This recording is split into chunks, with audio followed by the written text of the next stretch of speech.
Forget the history books, kids. This is what really happened to the Germans. The film kicks off in Norway, deep within the forest of where the heck are we? A terrified girl sprints for dear life, presumably away from her mom's never-ending advice on her love life. Eventually, she stops, gasping for air, and dares a glance back. Danger averted, or so she thinks. Out of nowhere, a zombie pops up like a surprise math test, and now she's running from a trio of undead party crashers. Sadly, she trips and breaks her leg, because that's just how horror movies roll, right? It's zombie time.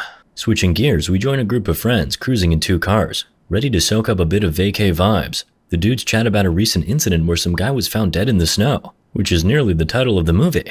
Morbid much? They laugh it off though, probably because they're still young and they think they're invincible. They're en route to a cozy cabin in the frosty mountains. Vegard's girlfriend who owns the cabin is off skiing solo like a total boss. The guys are obviously worried about her, but they've got their fingers crossed she'll glide back safely later that night. Meanwhile, the ladies do what they do best. Talk about boys. Classic. Fast forward, and the guys hit a snag where their cars are about as useful as a smartphone in a zombie apocalypse. Oh wait. Vegard hops on a snowmobile, ready to set up the cabin like a holiday ninja. The rest of the friends prepare for an Arctic hike. Before they head out, movie buff Erland points out that they're practically living a horror movie cliché. His friends roll their eyes so hard they almost see their brains, and they set off. Vegard gets to the cabin first, takes a sentimental look around, then heads inside to get that fireplace roaring. Half an hour later, the rest of the gang shows up, and they waste no time diving into the snowball warfare. Exhausted from their frigid frolicking, they retreat indoors to engage in a fierce battle of Twister. As for Martin and Hannah, they're playing a game that's equal parts romantic and terrifying. Martin blindfolds Hannah, then smothers her with a pillow. Hannah, being claustrophobic, panics like she's trapped in a room full of her exes. The others jump in, telling Martin to chill, and he's left feeling redder than Rudolph's nose. In the next scene, a blonde gal named Liv makes her way to the cabin's teeny tiny toilet to, do her thing. So there they were, chilling in the mountains, when Liv senses some major creep vibes outside. Like a total protagonist, she goes to investigate and spots a creature that's got strange written all over it. Freaking out, she darts back inside and spills the beans to Roy. Roy, who's clearly got nerves of steel, decides to take a peek himself. But nada, zilch. Nothing there. Just when they think they can breathe a sigh of relief, a mysterious hiker waltzes in with the subtlety of a wrecking ball. He's like, guys, I hate to be a buzzkill, but this place has a bad rap. Over a cup of coffee, he schools them on the mountain's dark past. You see, back in World War II, a gang of German baddies led by a dude named Herzog made life there pretty miserable. They tortured the locals, stole their stuff, and then tried to peace out when they realized they were toast. But the townsfolk were like, nah, not today, buddy, and put up a fight. The surviving Germans, including Mr. Not-So-Cuddly Herzog, ended up running for the hills, where they were presumed dead from the sheer cold. But wait, it gets spookier. Rumor has it ghostly hauntings are now the norm around these parts. The hiker dude urges the young group to pack up and leave, but they're like, come on, ghost stories are so last century. So he thanks them for the coffee and hits the road. Later that night, Vegard has a freaky nightmare about his girl, Sarah, bleeding out in the snow. He wakes up with a start, convinced it was just a dream. Or was it? Meanwhile, our mysterious hiker is chilling in his tent when he hears a noise. Grabbing his rifle and lantern, he goes to check it out.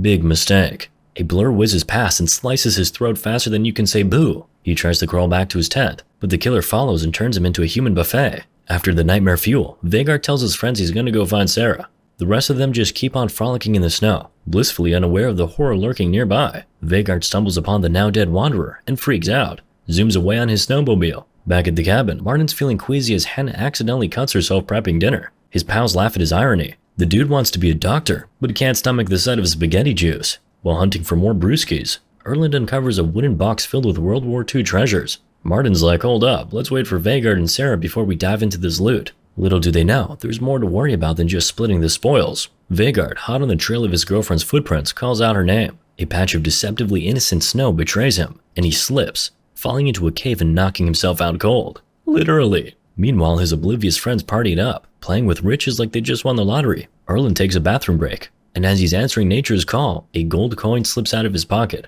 probably trying to escape the smell. In a shocking twist of events, Chris walks in on him and starts kissing him. The two are so caught up in each other that they fail to notice a mysterious creature lurking outside. The creature, spurting an ugly, pale hand like it hasn't seen sunlight in years, relatable, snatches up the dropped coin. In a world where Bitcoin exists, who knew gold coins were still a thing? Erland heads back to the cabin, leaving Chris in the bathroom. His friends interrogate him about his lengthy absence, but he just shrugs it off and cracks open a cold one. Chris, still in the bathroom, spots a terrifying face through the cracks in the wooden boards. A monster starts to circle her before grabbing her from under the toilet. Now a mix of gross and terrified, she screams for help, but her friends are too busy jamming out to some tunes to hear her. Hannah, suddenly struck with spidey sense, kills the music and decides to check on Chris. Alas, it's too late. Chris is snatched away by the monster. Hannah calls out for her, but the only response she gets is a cold, eerie silence.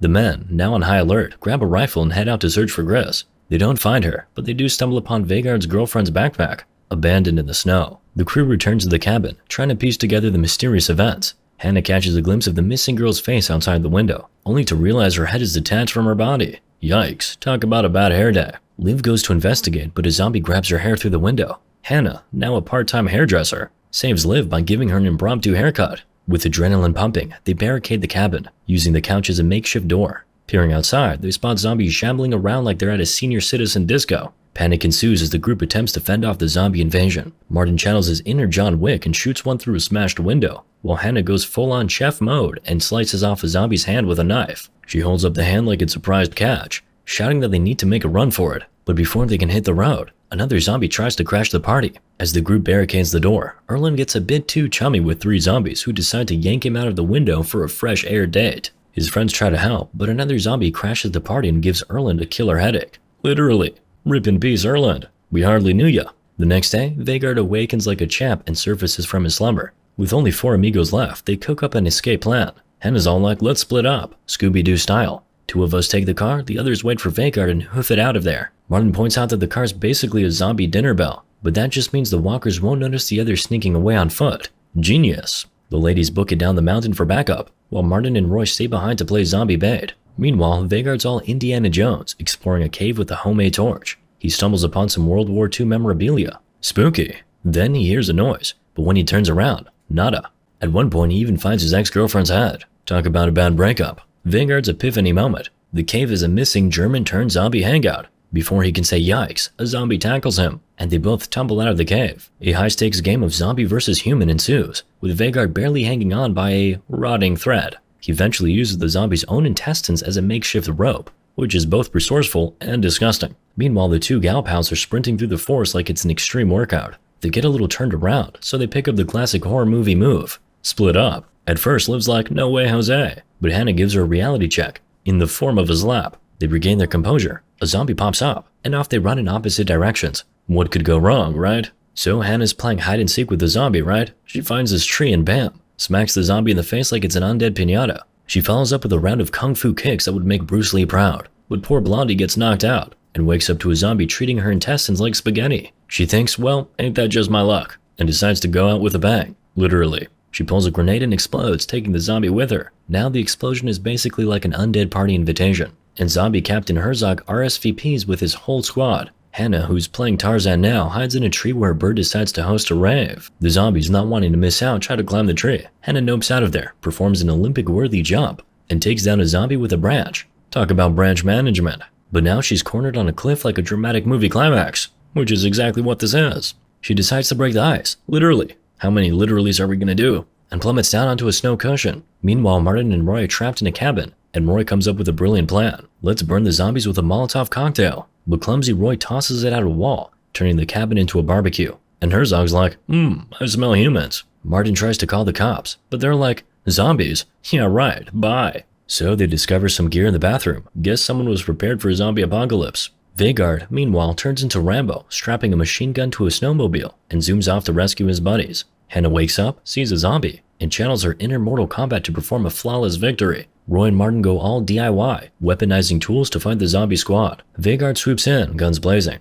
but gets taken out by the next wave of zombies. Martin, in a fit of rage, accidentally kills Hannah. Oof. The undead keep coming, and Martin starts shooting like it's a game of Call of Duty Zombie Edition. He gets bitten, and instead of a doctor, he goes full on Bear Grylls, amputating and cauterizing his own arm. A surprise zombie bites him between the legs, and I bet you he's really rethinking his life choices now. Herzog shows up, and it's Zombie Palooza. As they flee, Herzog takes out Roy and swipes his gold watch. Martin has a light bulb moment, and realizes the zombies just want their bling back. He bolts to the charred cabin, finds the treasure, and gives it to Herzog. Zombies and their materialism, am I right? The undead crew bounces, and Martin rushes to his car, hoping to drive off into the sunset. But a single gold coin falls from his pocket, and Herzog is all, you got my money? Martin's face is pure terror as Herzog comes for that final coin, smashing the window like it's a debt collection gone wrong. Moral of the story? Call of Duty Zombies.